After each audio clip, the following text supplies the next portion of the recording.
Kunemehluko ke lokhona and nobungozi lobucishe bufane phakathi kwesipokwe natikoloshe noma ke nesilwane. Tikoloshe noma ke silwane yinto yinye leyo mane magama langazuthi ahlukene kodwa achaza into yinye.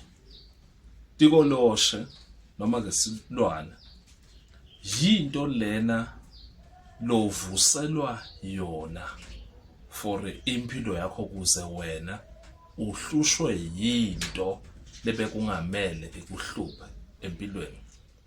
Kuyakwazeka ke lana bafuna ke ukuvusela silwane noma ke tikoloshe kwenhloso sibakulaya noma ke bayakuthakatha bathole umuntu loyekade maybe eyinyanga noma esangoma noma engumthandazi mane lo muntu ehlupheka kodwa ayileyo nto leyo, noma kutholakale umuntu loyekade lo muntu lona ehleze egula njalo noma lo muntu ehlupheka noma uthola ukuthi lo muntu beka umuntu oyilezinto lezi engiyibalile kodwa mane bekangenalutho bamvuse lo muntu lo noma kutholakale lelo phara noma ke loyo muntu loyo longathandisiseki agangwe lo muntu loyo agangwe kutholakale ke lithunzi lakhe.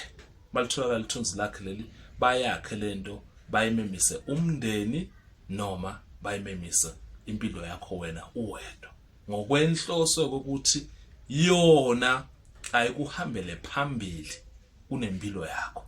Makumele kufike wena yiyo lefika ke uqala ke leyo nto leyo lapha ke esimeni ke sekuphila kwakho ukuthi ke izobhidliza lezinto zakho impilo yakho ingabi ke nokujabula kusuka ke kusithunzi. Ingakho ke lapho uzozithola ukuthi wena uba nemaphupho langakhanyi kahle, uba nemaphupho lalikhuni kusuke banimemise ke loyo moya waleyo nto leyo.